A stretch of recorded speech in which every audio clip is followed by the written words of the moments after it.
When's the last time you were truly afraid, like a child in darkness?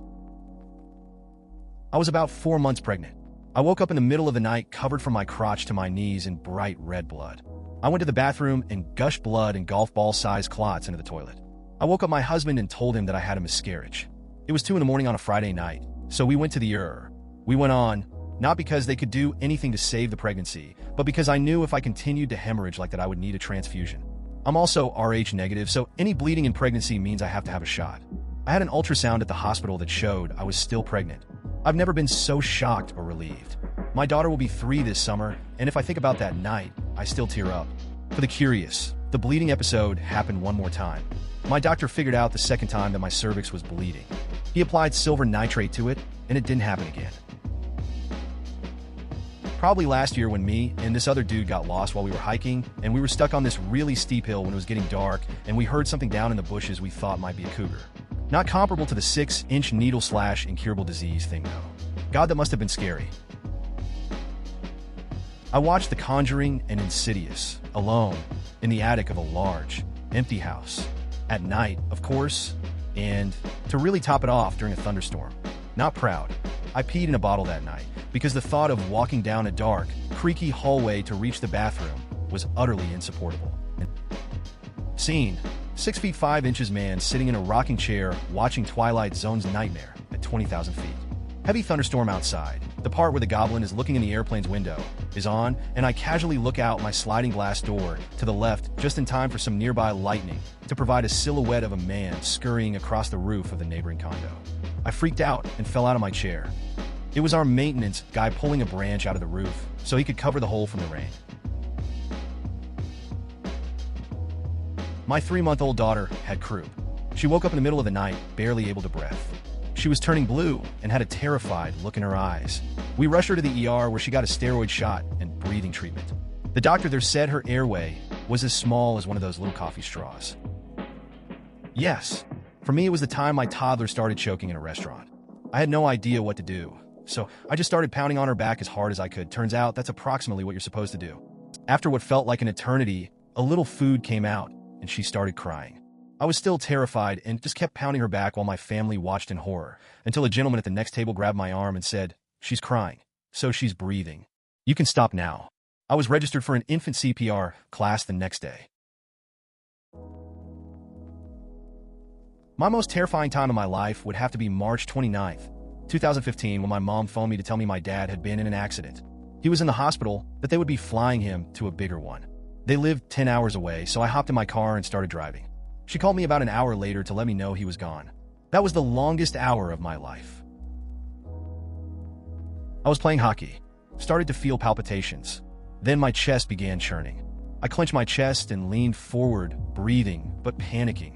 My heart is racing, and I do the only thing I could think of, walk outside, skates on, hoping the cold air will calm me down. And it doesn't. I was taken to the hospital, and the moment I walked in, the nurse took one look at me and dragged me into the emergency room. The triage was just to feel my pulse. I'm hooked up to a heart monitor, and 4 is pushed in, and the doctor starts doing a carotid massage. I look over to the heart monitor, and my heart is beating 250 times a minute. Finally, the doctor decides to inject something called adenosine. I'm looking at the nurses, I'm in tears, and beg them not to let me die. I'm squeezing this nurse's hand, and just crying and trying to hold myself together. I'm honestly of the belief I'm going to die. I have something called Wolff Parkinson White. I had my ablation about a decade ago. I haven't had any recurring issues since. Knocks on wood. It was sometime last quarter in college. I just bombed a midterm and started thinking what I was going to do about it. Started thinking about what my plans are once I get a degree, what I wanted to do for a living, and all that jazz. I realized that I had no idea what to do or what I wanted to do. I'm paying thousands of dollars and gaining debt. For what reasons? I am truly terrified about what my future holds. I was meditating near the corner of my room. I was facing the wall. An image popped into my head. Someone was shrieking in terror in my room. They were afraid of me because I was motionless and staring at a wall like a creepy weirdo. I was just meditating, sad face. Stupid imaginary person, I ended up scaring myself by imagining myself looking creepy to an imaginary person. The last time I was truly afraid was almost exactly 4 years ago, during the April 27th tornado that destroyed a lot of my hometown, Tuscaloosa, Alabama. I remember being inside my closet while the whole house was shaking violently. Luckily, my house was fine save 2 trees getting blown over in the backyard. Houses 1 block away were completely leveled. When I woke up from an evening nap to find the TV on, it was a couple weeks ago. I had messed up my back, nearly collapsed a lung, and muscle relaxers had turned me into a napping zombie. There was no reason the TV should have been on, no reason it could have been turned on. I stopped dead in my tracks and grabbed a knife, cautiously opening closet doors, hoping each time that no one was hiding. Knowing if someone was hiding, I was way too weak in my condition to defend myself.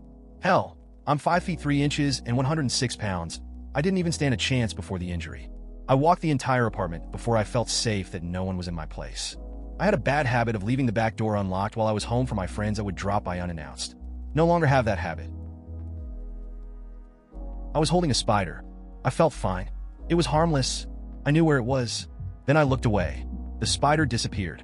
I lost my shit. For all I knew, Aragog had slipped under my jacket and was about to devour me. I had to go to a bathroom and get completely naked to make sure it had gone and that I would live. Sometime after the Snowden leaks, I was randomly browsing the web and a realization hit me that everything I've been doing online is tied to me and some program is making a profile out of me. Totally unrelated things like comments on Reddit/YouTube/Facebook, chats on Skype and Messenger, things that I look up on Google/Bing/ whatever else are being thrown together and analyzed. It's scary how easily you can find out about a person just from their name and email address, and the NSA has tools to gather even more information. That feeling that someone is watching you, and you can't do anything about it is truly scary. My friends and I try to take a midnight swim in the ocean every summer. We live on the West Coast. We were out pretty far, talking and looking at the stars when we heard this enormous splash about 10 feet away. My friend looked at us and just screamed, "Swim." I never swam so fast in my life, and when you're trying to swim to get away from something, it feels like you're hardly moving at all. I looked back momentarily and saw something huge come out of the water, and another splash about 10 feet away. It was so dark and I could barely make an outline. I just knew this thing was bigger than me. We made it to shore and just gazed out there. Didn't see or hear anything more, but I'm betting it was a sea lion. Something similar happened to me. I was night swimming at the beach with some friends, and I was several yards away from everyone else.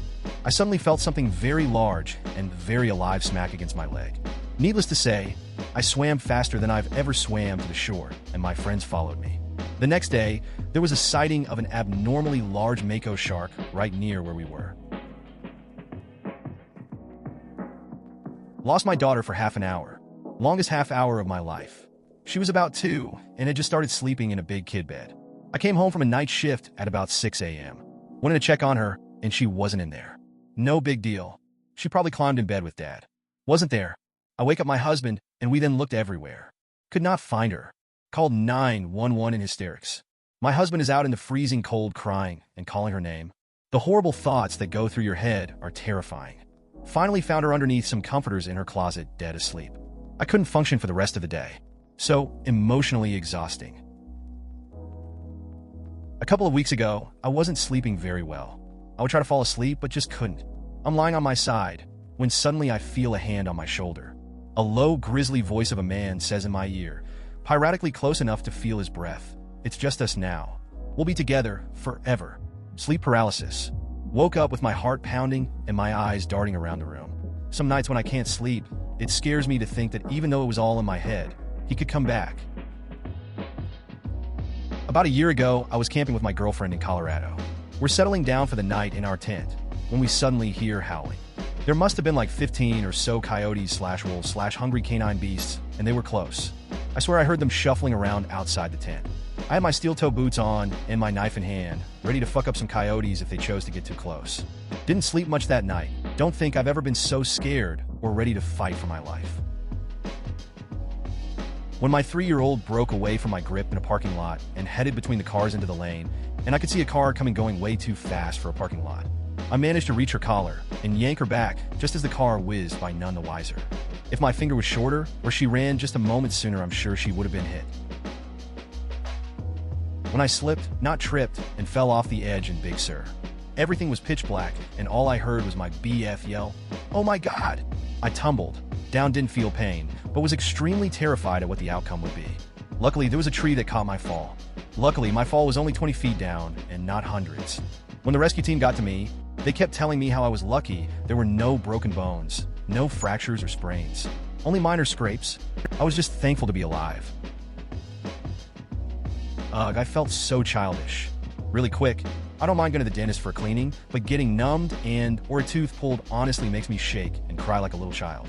About a year and a half ago, beginning of sophomore year in HS, I had to get braces for only my bottom teeth. This meant that I had to get one of my front bottom teeth pulled. I was shaking and hyperventilating hard enough that the lady literally held my hand and asked if I wanted a blankie. Ugh, worst memory ever. I had just turned 16 and I walked into my room, which is on the second floor. The lights were off and I saw a light shining directly into my window, as if someone were up on a ladder with a flashlight against it. I dropped to the floor and couldn't move. I was frozen in terror. Then common sense took over and I realized it was the reflection of a gold balloon I still had from my sweet 16. About 2.5 years ago, I experienced sleep paralysis. Couldn't move anything except open and close my eyes. In one corner of my room, which was just within my field of vision, I could see this weird, shadowy figure hunched over staring at me. But I couldn't focus my eyes on it at all. After what seemed like a lifetime, but was probably 10 seconds, I slowly got control of my body back and was able to focus on that corner and see that there was nothing there. I had trouble sleeping for a few weeks after that. It also gave me insight into alien abduction stories. Woke up while at a friend's house, rural area, to find the world's second deadliest snake sleeping on my chest. Literally paralyzed with fear, waiting for my friend to wake up so he could flip the covers off. I, of course, live in Australia, so it's pretty standard, but it's still at the top of my list of most terrifying things to ever happen. Honestly, yesterday, I tried taking the train to NYC, and I was hyperventilating and visibly shaking from fear. Traveling always makes me flip my shit. My parents divorced when I was young, and when I saw one parent, usually once every 1 or 2 years, someone died while I was away or something terrible would happen. I have to drug myself to the highest parts of heaven when I travel alone for long periods of time now. Also, I didn't get on the train to NYC. Hightailed it back to my car. I had just bought a house, and I had been living in it alone for about a week. It's in an old, very quiet suburb with lots of woods and no streetlights. Very different from what I was used to in a city apartment. It's 2 a.m. in the summer. I'm dead asleep with the window open, which is directly above my head. Just outside the window, a fox cries. If you've never heard a fox cry, it's a treat. It sounds like a woman screaming for her life, like she's being stabbed to death. And this loud, terrifying scream happened literally 4 feet from where I'm laying. A few weeks ago, I was closing in my store one night. I went in the back room to put the trash in the big can to go out in the morning, and I saw a shadow move behind a rack of clothes. When I looked up, there was a full human man standing just feet away from me, but as soon as I blinked, he was gone. I noped out of there pretty damn fast. I had a panic attack after smoking a ton of weed a couple months ago.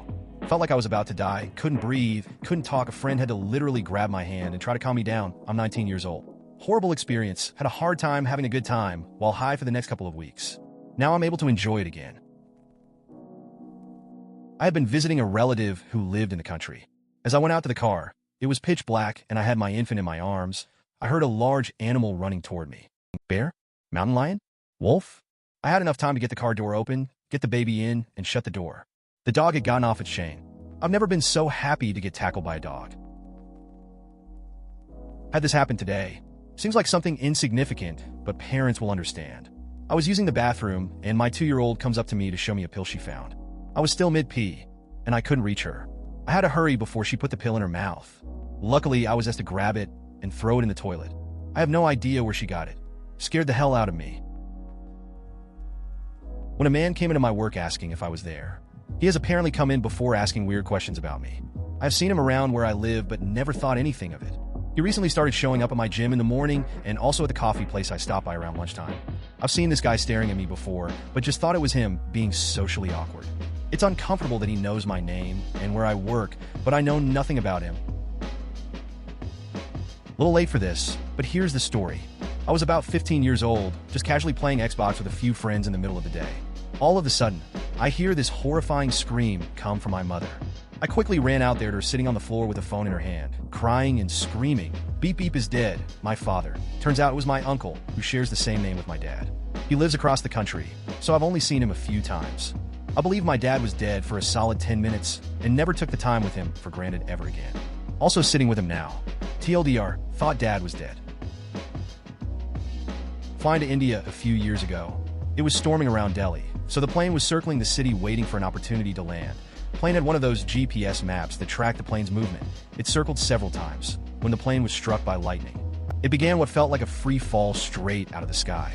Passengers hit the ceiling. 90% of the flight attendants were cut/bruised/injured in some way. I was wearing my seatbelt. The whole thing lasted about 5 seconds before the power came back on and the pilot regained control, but it was long enough to think, wow, this is how I'm going to die. P.S. You Muthalikas better not quote Weird Al at me. Please consider subscribing if you enjoyed. Love.